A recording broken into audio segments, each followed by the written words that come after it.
good store. Today's episode is brought to you by Chicago Pipefitters Local 597. Lifelong learning, world-class results. 597. They work hard to keep our world working.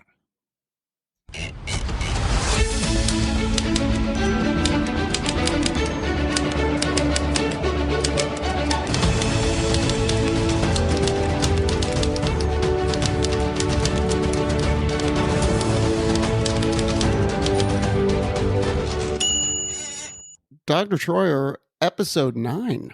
Flying along. Good job. Was it you or Lizzie who hooked up the Pipefitters sponsorship? Yeah, that's exciting. Yeah, no, big fan. I had nothing to do with it, so we're going to have to give full credit to Lizzie on this one. Fantastic.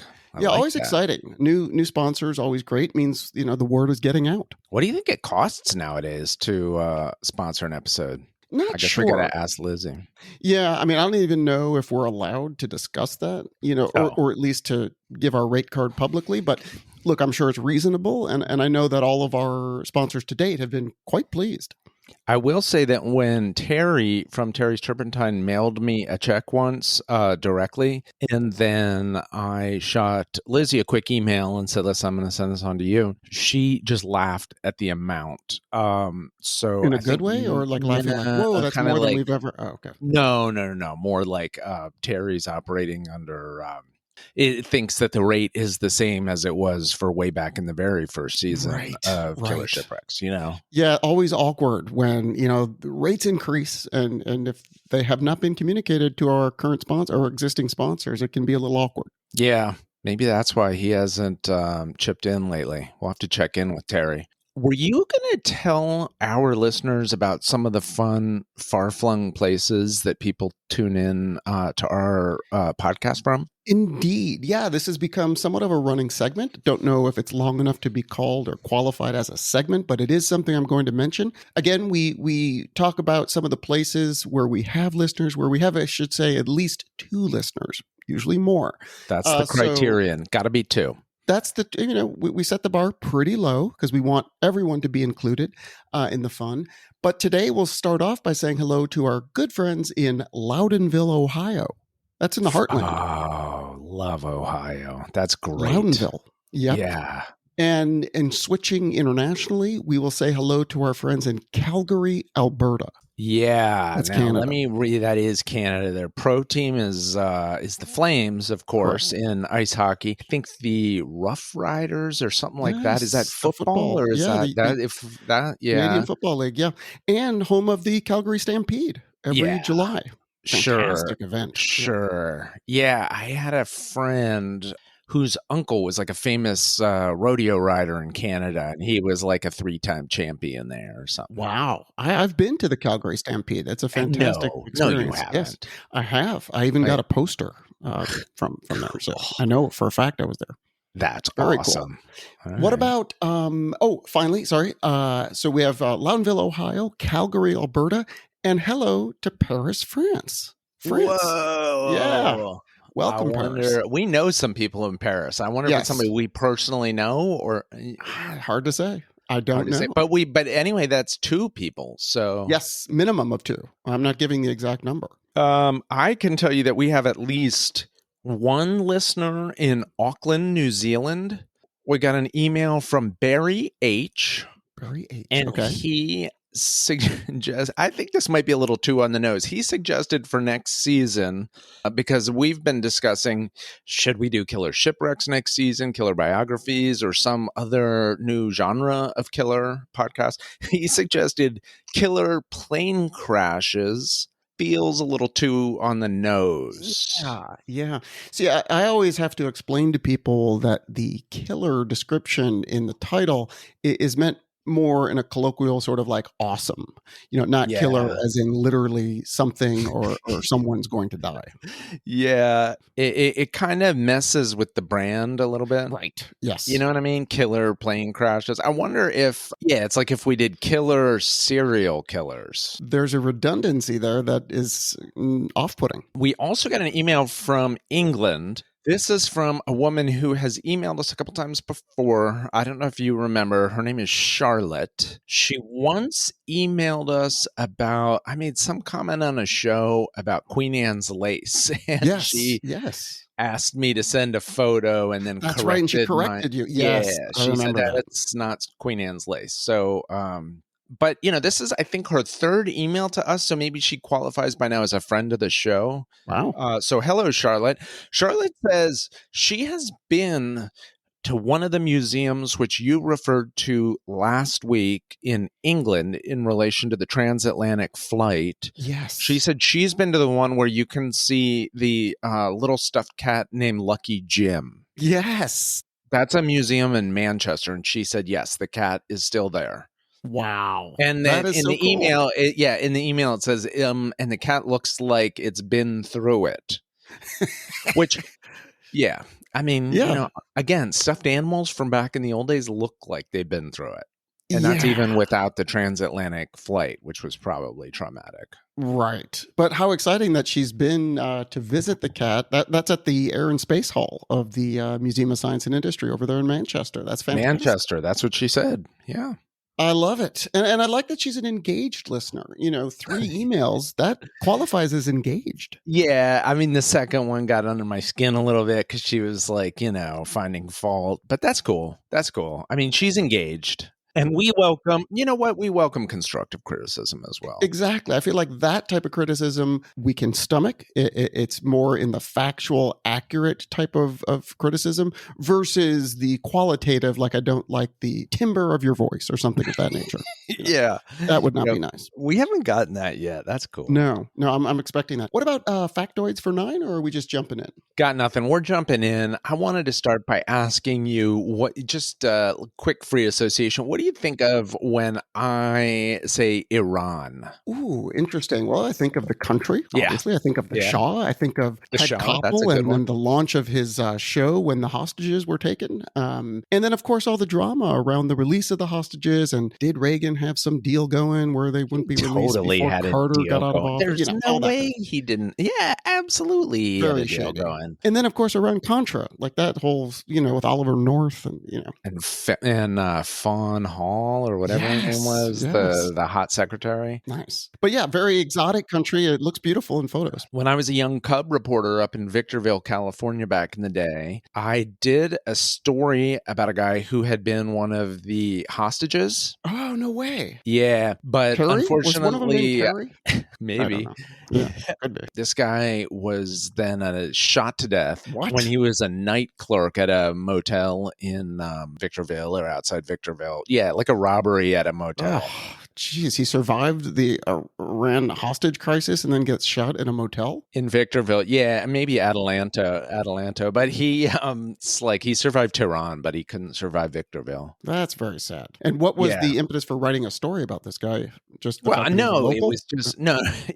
It was just a story about like, hey, this guy was shot to death at the motel. Plus, hey, get a load of this. He survived. This guy living among us here for the last few years was one of the freed hostages. Yeah, I guess that story writes itself. So that's pretty cool. That one went out over the wires. Wow. Yeah. Very exciting. And you never knew that before he was killed. Like you didn't know he was in your backyard. Okay. I had never stayed at that particular motel.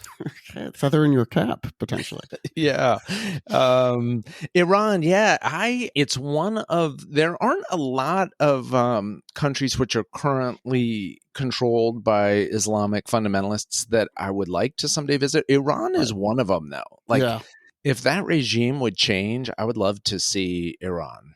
Yeah, that's what I said. Like in photos, it looks pretty amazing with the mountains. It's very cool. The Zagros Mountains. Yes, is that what they are? Okay. Yeah, exactly. Nice. Okay. Anyway, the reason I ask about all this is the subject of my presentation today is one of the most famous Iranians in history. Wow. Yeah.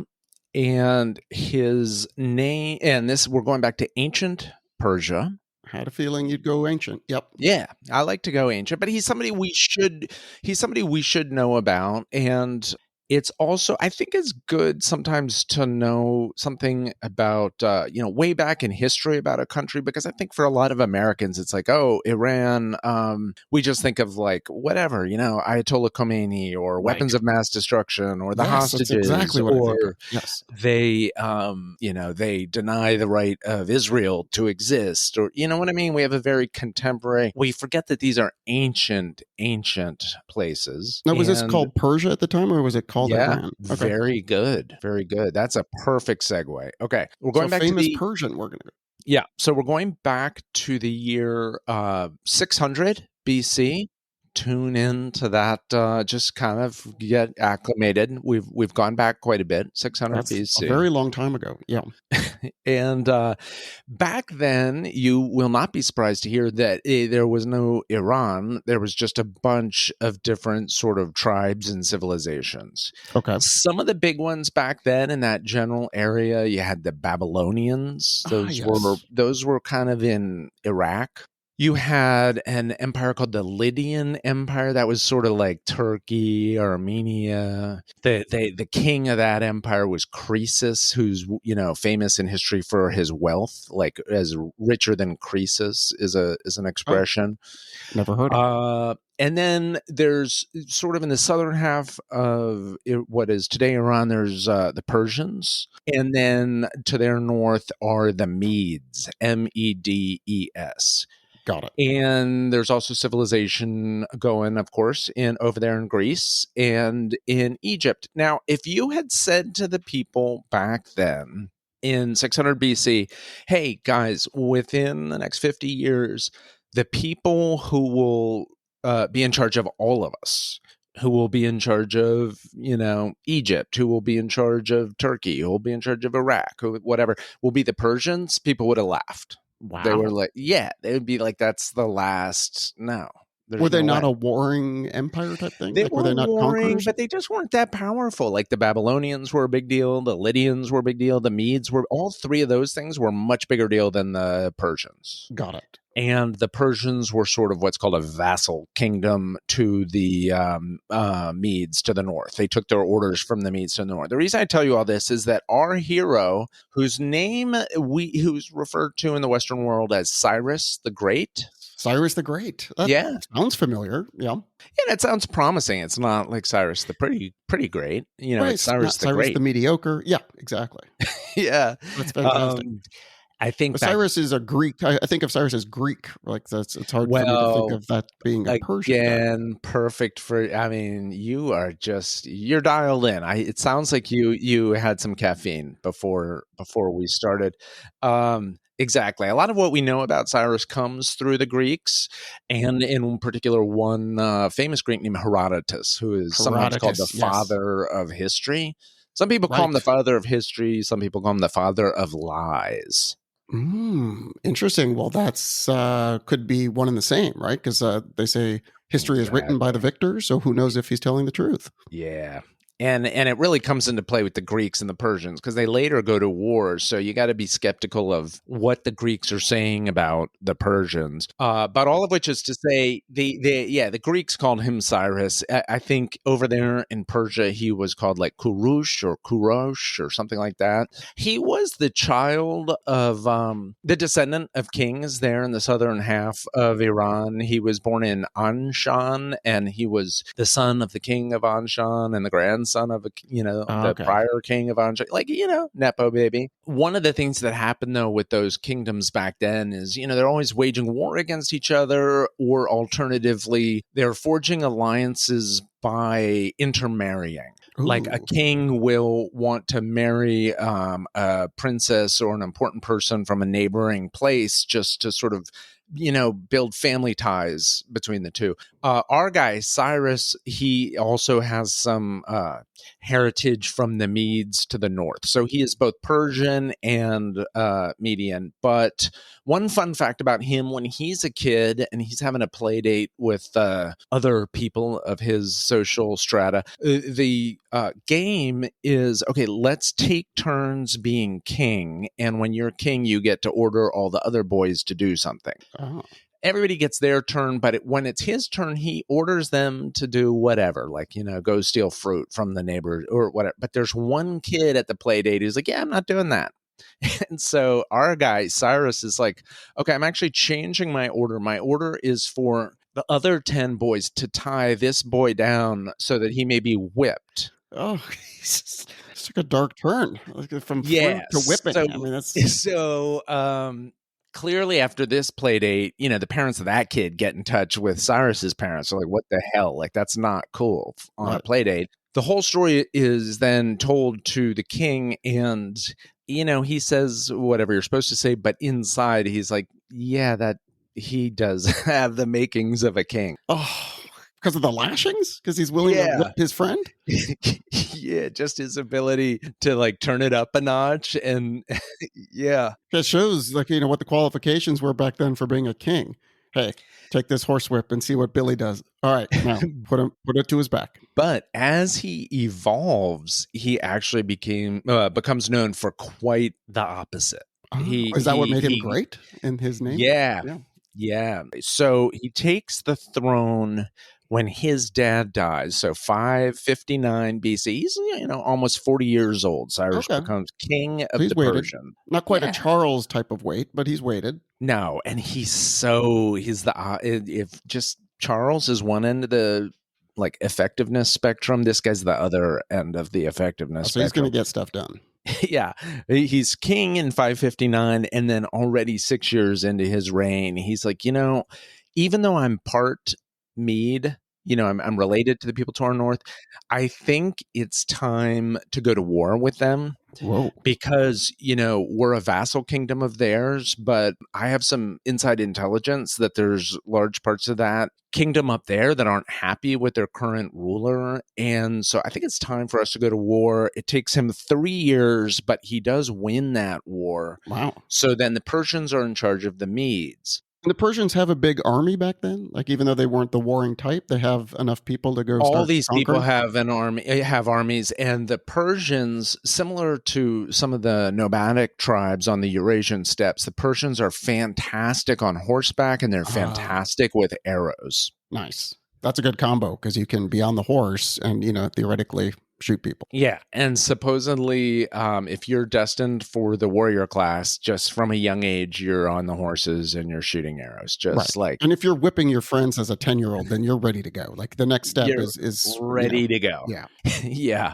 He so already just 6 years into his reign, he already goes to war with them. Takes 3 years, he wins. So Persia is now in charge of what is now like the northern half of Iran as well. Got it. Fantastic. That's really great for Cyrus. Like starting off with a bang. Now, the next fight comes to him.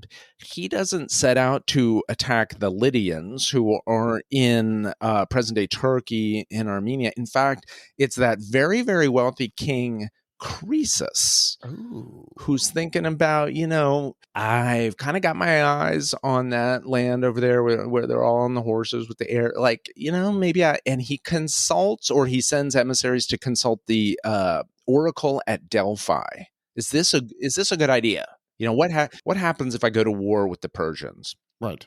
And the oracle says you will cause the ruin of a great kingdom. Oh, isn't that the goal? Unfortunately, as it turns out, it's the ruin of his own kingdom because he does.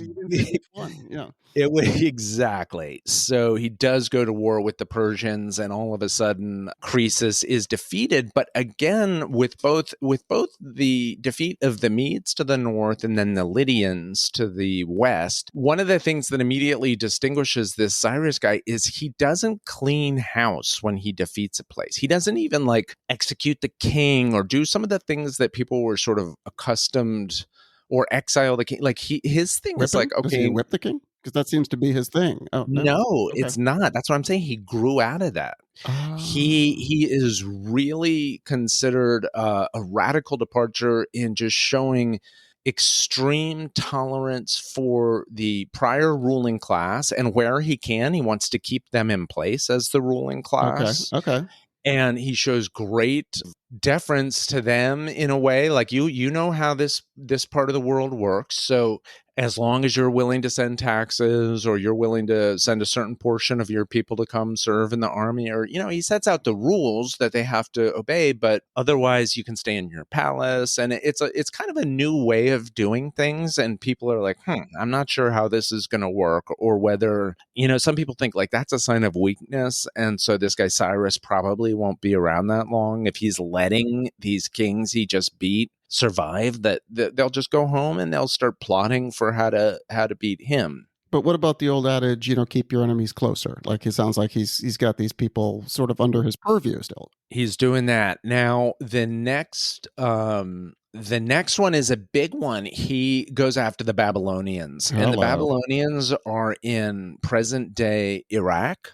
The famous, this really goes back, like the whole Iran-Iraq clashing. Yeah. Famous, there's still a city in Iraq called Babil, and that is what historically was known as Babylon. And it was a huge, like, impressive city. And I think maybe now, like, I don't know, when people say it's Hollywood Babylon or what, I think, there's a maybe connotation of decadence. That's what I associate it with.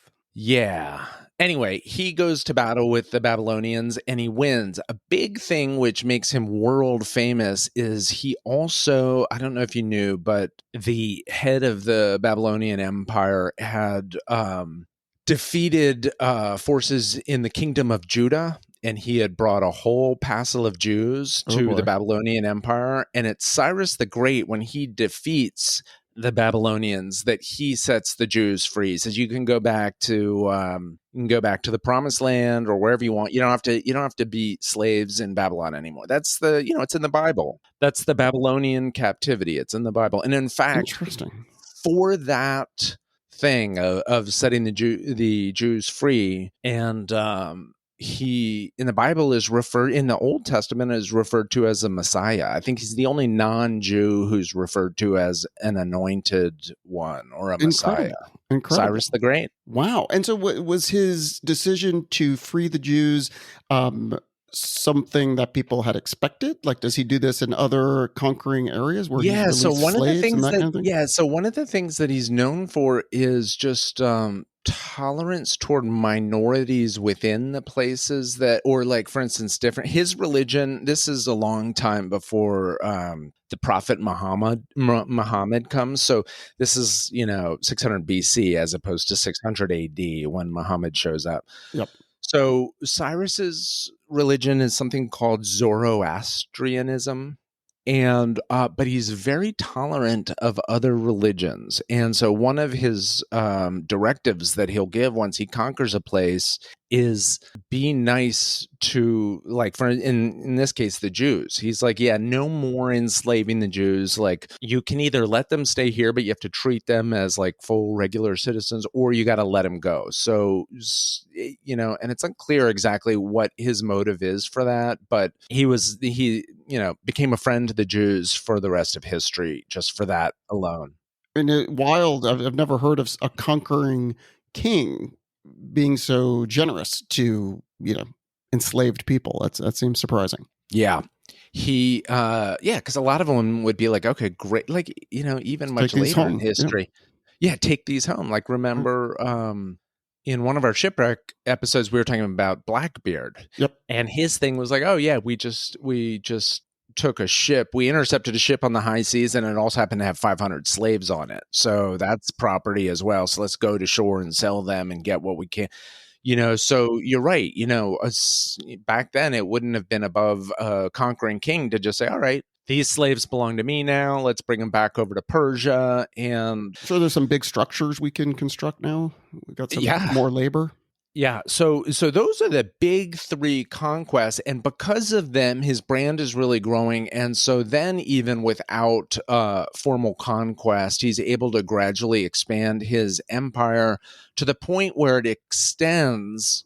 By the time, after the Babylonian conquest, his empire is at that point the largest one in human history. It stretches from the Mediterranean Ocean to the Himalayas. Oh my God. It's called the First Persian Empire. It's also called the Achaemenid Empire. Wow. And it goes all the way from the Mediterranean to the Himalayas. And in fact, it is the greatest empire in world history until 300 years later, Alexander the Great comes along. But how long before he established this, enormous empire in total? Like how long had he been ruling? Okay, so he came, great question. He came to the throne 559 BC. He beats the Babylonians in 539 BC. So that's about 20 years into his 30-year reign.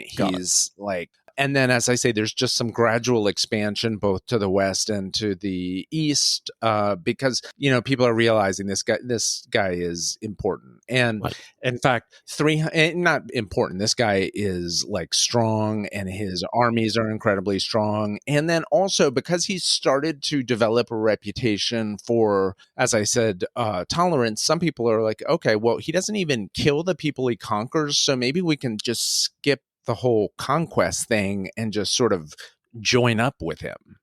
You know what I mean? Like, like voluntarily be part of his empire. Because, if you can't beat him, join him. Yeah. Yeah, because it's not like he's enslaving everybody. Right. 300 years later, when Alexander the Great goes on his own empire building spree, and he kind of ends up not only conquering all this same area, but even a little bit more, it's notable that when he comes through the part of Iran where Cyrus the Great is buried, there's a huge tomb there in a town called Pasargătai, and some of the conquering Greek troops 300 years later desecrated the tomb. And I don't know how they did it. I mean, they didn't, did they have spray cans back then? Some version of it, yeah. Alexander the Great is furious. Wow. He says this, was the Alexander the Great of his time. And so he not only punishes his people, but he orders a full restoration of the tomb and kind of spruce it up. Wow. Oh, so he goes above and beyond. It's not as if he's only saying, hey, I'm not going to, keep you guys enslaved. You're all good. But he's also like repairing things, which is nice. He's repairing things. Maybe he's just making sure that just like leave the place nicer operation than when you invaded it, right? It's like one of those like golden rules. Yeah, and maybe even expand the hours in the visitor shop, you know what I'm saying, and just make sure the security's tight, and there's velvet ropes for the lines, just plenty of restrooms. Just make it a little bit more amenable to the people visiting. Everything as according to Hoyle. The Greeks are fascinated by the Persians, this rising power to their east. The Greeks are both fearful but also admiring, and there's some Greek writers who either visit the place or hear about the place who report back basically, they're doing it right over there. These are not heathen or just crazy warriors. These people have a very advanced civilization. And that's apparently another attribute of Cyrus the Great is whenever he conquers a place, he's very into the idea of telling his people who are on the ground in that newly annexed place, let me know how they do stuff here. If there's ways that they're doing stuff that's better than the ways we do stuff in Persia, let's do it. If there's ways that they're dressing or ways that they're irrigating their crops or ways that they're preparing food, I want to know about it. So he's very open in that way. Also, he's not right my way jingoistic or Persian way is always the best. He's almost he's like a Renaissance man. Well, yeah, very progressive. I mean, this is very interesting that he's absconding with intellectual capital instead of the actual people. He's letting them go free, but he wants to improve things back home based on what he's learned. That's pretty crazy. Yeah, I think the game of chess, I don't know when it's developed. Maybe it's anyway, but I think it's originally developed in China or something, but it gets to Persia and it's definitely a big hit there. And in fact, that term checkmate comes from ancient Persian, which means king is dead or king dead. That's what checkmate means. Interesting. That's cool. Now, Colonel Char, before we continue on with Cyrus the Great and what I'm guessing is going to be the downfall of Cyrus the Great, because something must have happened to him. There's always what goes up must come down. So let's hear from our latest sponsor. And on the other side, we'll continue with Cyrus the Great, who truly does sound pretty great, I've got to say. Yeah. I mean, a lot of times you hear that great thrown on to a name. And it gets thrown around, but this guy literally was great. Let's pay the bills and we'll be right back. Sounds good. David, I've often said that our show is a friend to organized labor. And that's not only because they helped me resolve gambling debts during the second season of Killer Shipwrecks. In addition to the proud members of Chicago Pipefitters Local 597, our show today is also sponsored by the No Promo Show, a nightly Instagram live show which will air for the entirety of the strike by Hollywood writers and actors. The show is the brainchild of Bronx-born actor and comedian Ethan Hirschenfeld and can be found on Instagram at Hirschenfeld. That's EHERSCHENFELD. Check it out.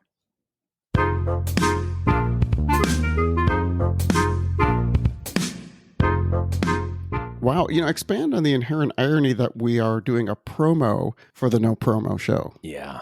You can't make this up. You can't. It is a great show, though. I have tuned in to a couple of the episodes. Fantastic. That guy cracks me up. Before we get to the downfall, the things that his empire, that first Persian empire, the Achaemenid Empire, is known for: trade, agriculture, roads, unprecedented efficiency of administration of the subjected areas. Just comes up with a great system for like the local governors, or I don't know how you pronounce this word, but the satraps. Have you ever seen that word? SATRAP. It's like the local governor. Like in golf, like there's a sand trap. So, I don't know if there's any correlation there. I spent a lot of time in those. But anyway, also the very strong military.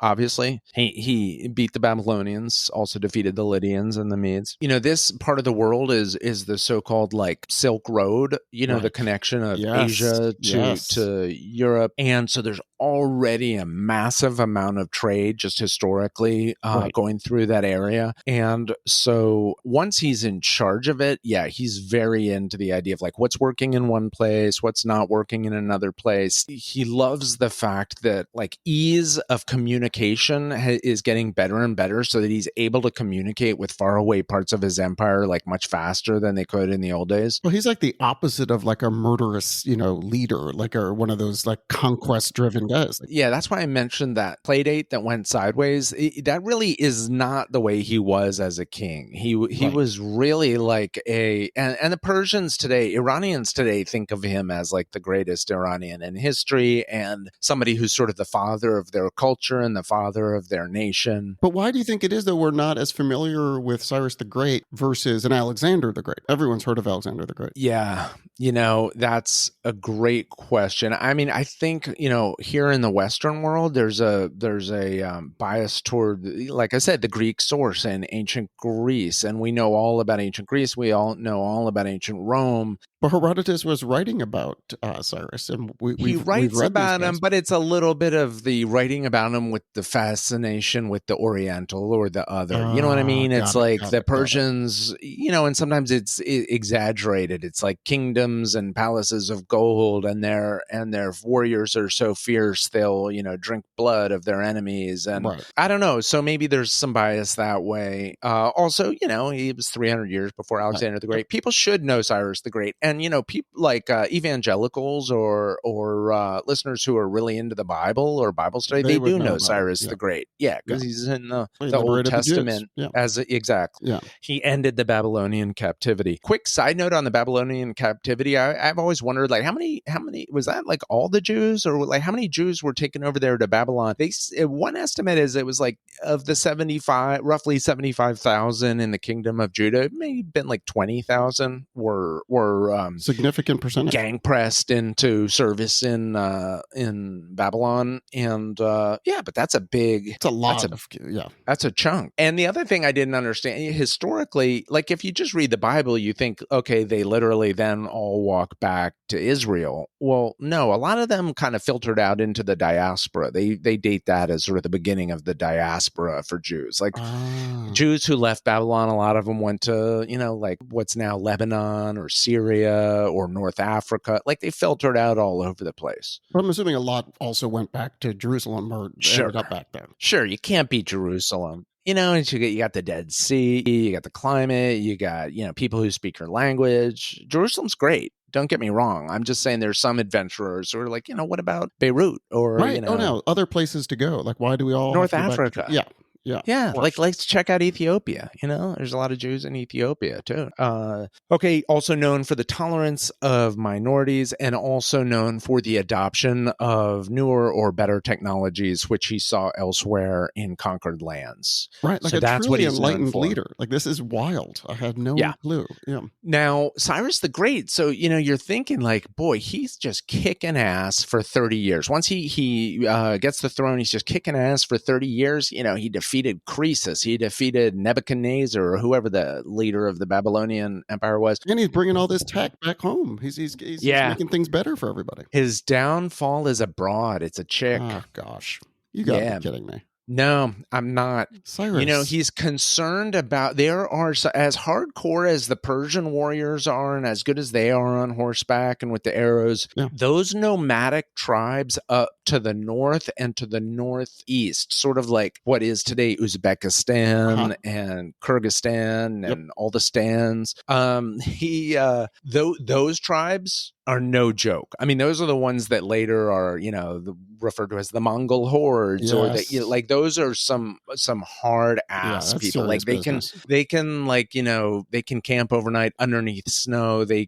And those are the people that supposedly literally do drink the blood of their enemies once they, like they're just intense people. So he's worried. He builds alliances with a few of those tribes, but he is concerned with some of the other ones. And in the year when he's almost 70 years old, in the year 530, is there going to be a Cyrus coming up behind him? Don't you worry. And he does have kids, and in fact, probably has multiple wives. Because, like I said, one of the ways that he makes alliances with places is just add some of their princesses to the royal harem, and so he has kids. Don't worry about that. And in fact, in some respects, he's greater than Alexander the Great in the sense that after Alexander the Great dies, his empire that he built, I don't want to say it like collapses, but it fragments pretty quickly. Whereas the Persian empire that Cyrus the Great builds, even after he dies, it basically lasts for another 200 years, just run by the succeeding kings. Wow. Okay. So he builds one that holds even after he's gone. But anyway, so in the year 530, he said, we got to deal with a few of these tribes. There's a tribe to the northeast up near a river called the Sir Daria. And it's, like I said, I think it's Uzbekistan. They're called the Masagatai tribe, and they're led by by a woman, Queen Tomiris. Wow. Okay. Yeah. Warrior queen of the Masagatai, Queen Tomiris. Very cool. He goes up there. He has a proposal for the queen. I bet he does.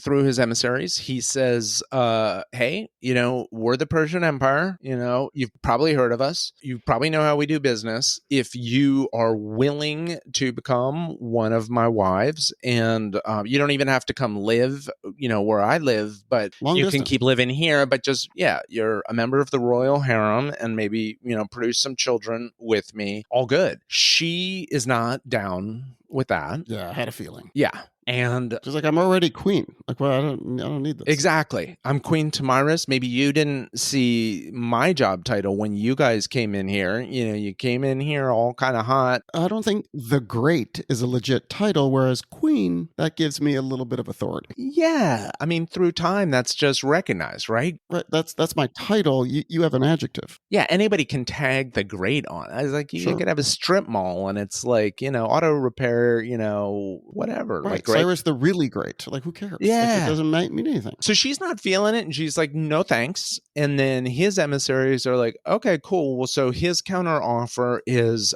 Death. We go to war. And she said, not a problem. She said, I am happy to go to war either on our side of the river Daria or on your side. Just let me know where you want to do it, and we'll have war. Wow. Yeah. She's just ready to go. Like, throw down. Ready to go. Now, Cyrus the Great's troops, and, back then, the king sort of, on some of these expeditions, the king, at least travels with even if he's not like right on the front lines, right. he's traveling with He'll meet you for dinner, get some recaps. what happened today. Sure. Thing. Because if she had said yes, then it's like, oh, this is easy. Because like, oh, I'm just like a short horse ride away. We can consummate this tonight. Then you can stay in your place. I can go back. And, your tribe is part of our kingdom now.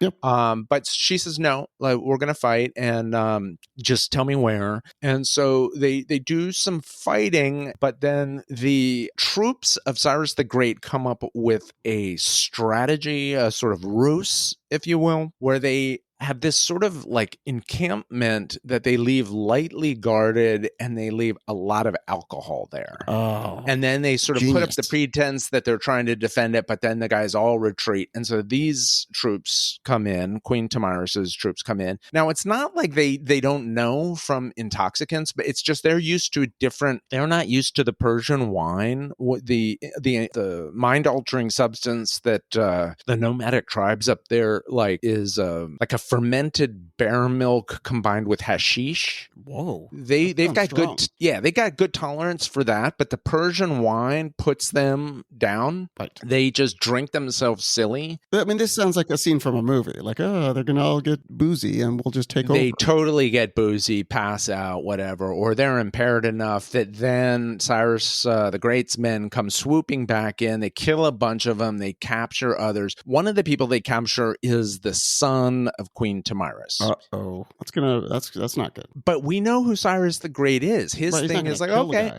yeah, I'm definitely not going to kill the guy. And her son, in fact, sweet talks Cyrus and says, what's with the manacles? You just show me what tent you want me in, and I promise, I give you my word, I'll stay in that tent, but I don't need to be all tied up and all that. Right. I mean, there's still a chance you become my stepdad. I mean, let's just see if we can make this happen. Absolutely. Cyrus is like, of course, undo the restraints, like let him have the tent, send over some good food. The problem is the guy is filled with shame at having been abducted and kills himself immediately. Oh, no. So that's why he wanted to have his hands untied, is just so he could kill himself. Unbelievable. I did not think that's where this was going.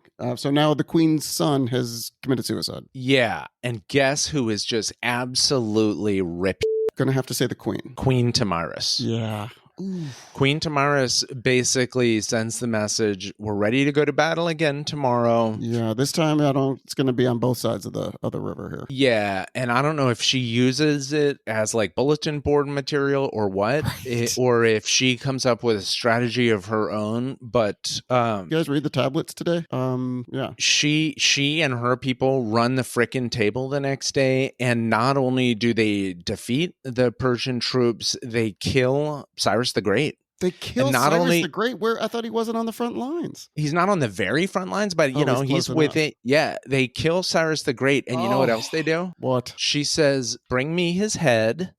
And then she also directs them to fill a sack made of skin full of blood, and she dunks Cyrus the Great's head in the blood and said, "Have you had your fill of blood now? Oh. Have you had your fill of blood now?" She's the opposite of Cyrus the Great, who's like, releasing slaves and having a good time. She's brutal. That's brutal. Yeah, but such a badass. I have to say, I had done all this research on Cyrus the Great, and then I was like, whoa, I probably should have done this whole show about Queen Tomyris. But did she know that her son had committed suicide, that Cyrus was not responsible, that he actually took the restraints off? She does not. She doesn't care. Shouldn't care.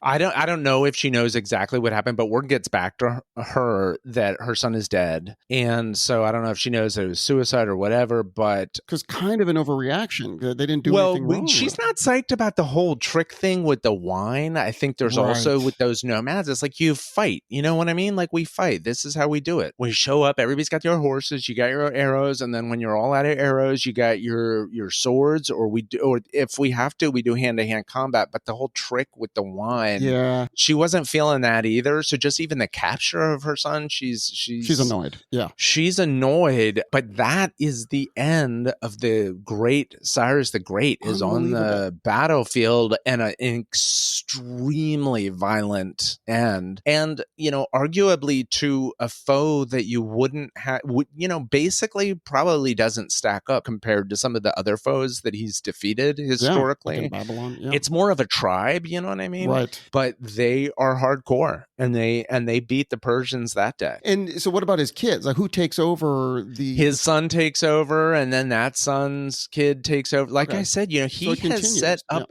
he has set up a system that works great. And in fact, part of why he's called Cyrus the Great is he didn't even have to be around for the next 200 years. It just kept running the way he had set it up. Wow. But they establish a tomb. They get his body back. I don't know if they get the head back. They get his body back. They truck it back to Iran. There's a huge stone tomb. It's still there. Where is the tomb? It's in Pasargadae, Iran. It's in the Fars province of Iran, like the southern half of Iran. Still there today. One of the shames with the fundamentalists taking over Iran is that they demolished a lot of the ancient either monuments because it's, to people or to gods or to concepts other than just Allah. Right. And so they demolished a lot of historically important places. And, it's also worth pointing out that Cyrus the Great, we look and we're like, oh, looking back at Cyrus the Great, that was antiquity. Even in Cyrus the Great's time, however, there was already an antiquity that they looked back to. Like there had been civilizations there since the beginning of time. So he knew of kings who had lived,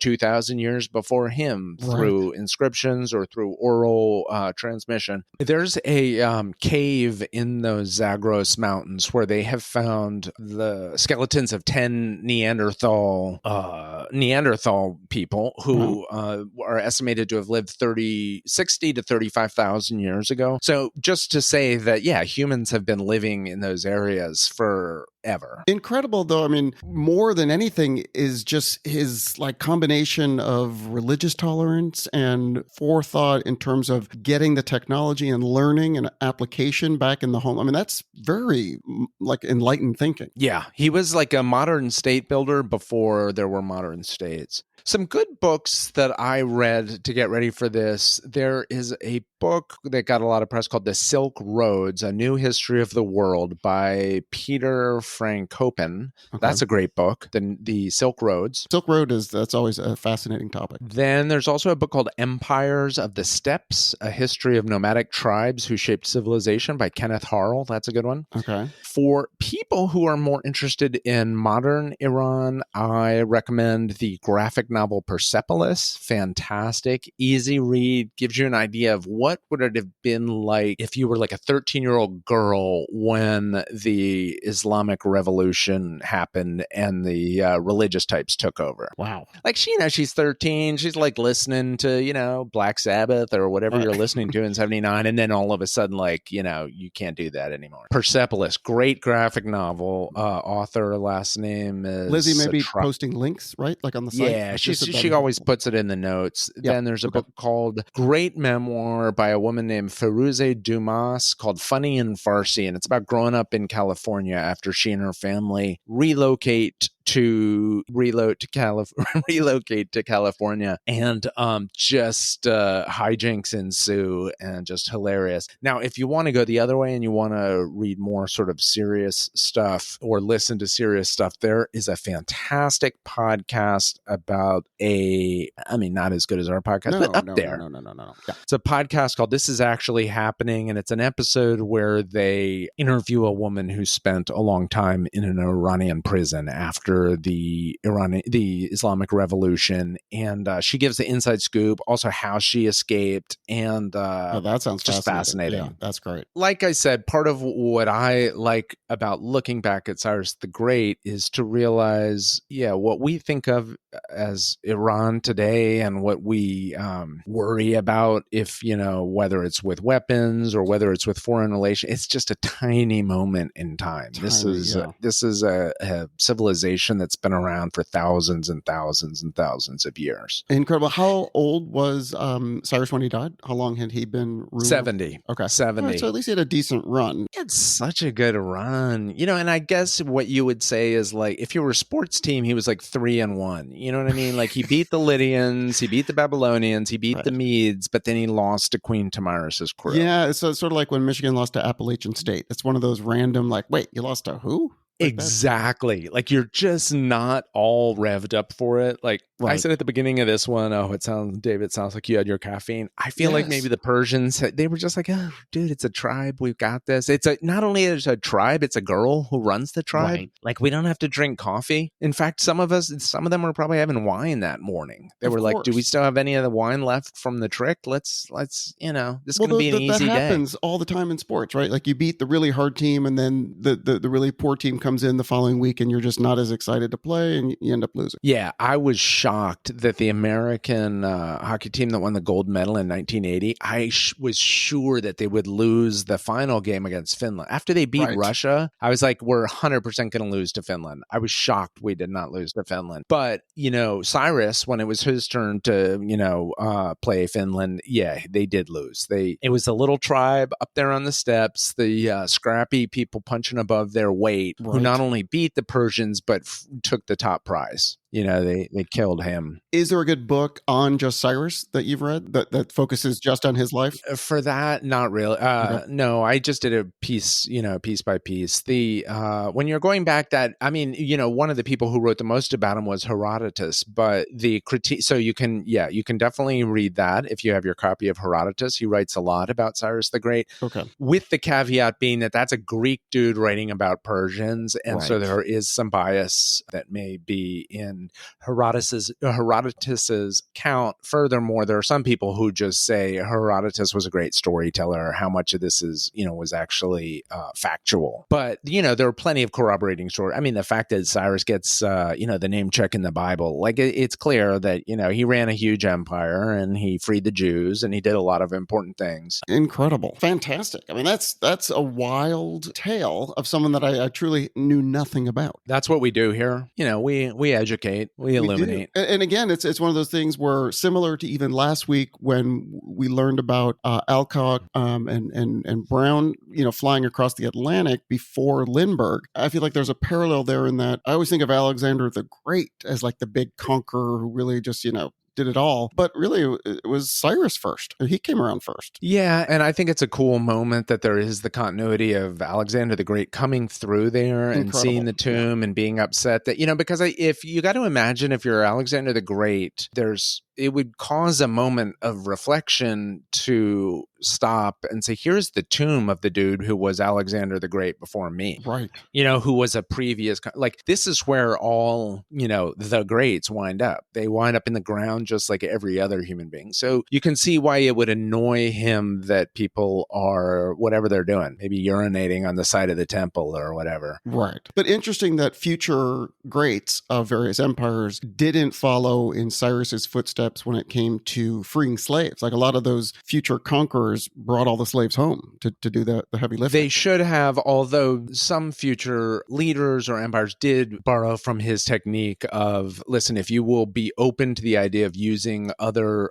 techniques that you learn from the other cultures, it'll just make you that much richer, especially with stuff like irrigation. He went to some places where he was like, oh my God, how are they're in a rocky mountain. How in the world are they irrigating this? And there were these elaborate, like gravity directed systems of pipes coming through the mountains. And incredible. He was fascinated by that. He was like, okay, and so in a situation like that, where there was like true technical expertise, then there was also the practice of bringing those actual people then back to Iran or to, to do some of that work. Also, is it just me or is Alexander the Great like the Zelig of our show? Like, he's talking to Diogenes, he's visiting the tomb of Cyrus the Great. Like he's it's sort of like, or it's like, how you can't go anywhere in the sort of New York, New Jersey, Pennsylvania area without running into a place where George Washington slept during the Revolutionary War,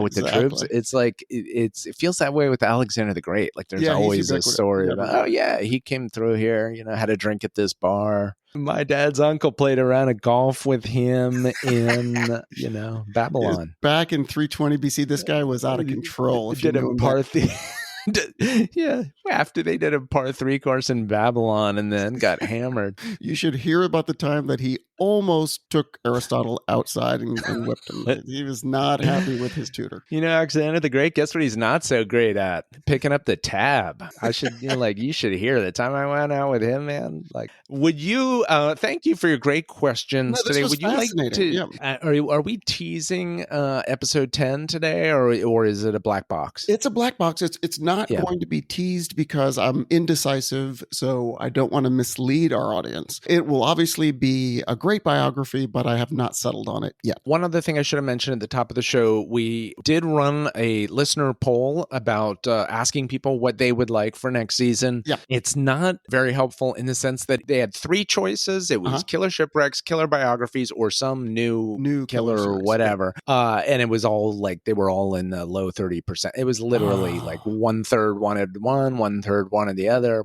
Now, granted, there were like, a total of 40 something listeners who actually responded, but still. Right. I saw one vote for killer appliances, which I couldn't tell if that was a joke or whether we really are like going to go back in time and look at different appliances. Interesting. Killer appliances? Yeah. Yeah. Like the invention of the dishwasher. I don't know. I don't even know what they were thinking. It sounded funny. But maybe there's some truth to it. Yeah, wait, but are you leaning in a certain direction? I am not. Or do we wait for the retreat to decide? Yeah, it seems like Lizzie wants to wait. I obviously, I keep reading more shipwrecks, but I know that our listeners like to, get some variety, and the biographies have been very, very successful. So I'm open. I'm completely open. What if we changed the title, but it was something about plane crashes? Does that get you or not really? No. Yeah, because the problem with plane crashes also is just like everybody dies. Well, not and always, unlike mostly. Look at our first episode this season on biographies. She survived. First episode. I mean, how about last episode where those guys were surviving plane crash after plane crash? Yeah. But the other problem with plane crashes is unlike the shipwrecks where there's like treasure and there's all the different stuff that you find and it's down at the bottom of the ocean all these years. With the plane crash, probably not so much. Charred debris. Yeah, not anything good. Yeah. All right. So we'll skip the killer plane crashes. Yeah, we'll put a pin in that. But yeah, the listeners can still write in, right, and suggest what they would like for the next killer series. Yeah, and even though we're not going to do killer plane crashes, I do want to say thank you to Barry H. in Auckland. Great suggestion, and also just thank you for listening to the show. Yeah, and I know you're not going to offer thanks, but I'm going to say thanks to Charlotte. Although some of her emails can be contentious, I'm happy she's engaged, and so she saw Lucky Jim. Yeah, incredible in Manchester. Yeah, incredible. Stuffed animal. Yeah. Okay. All right, let's play our outro music. We'll be back next week with another edition of Killer Biographies, but fantastic story about Cyrus. I really learned something that I didn't know anything about. So fantastic episode. Thank you so much. Pleasure entirely mine.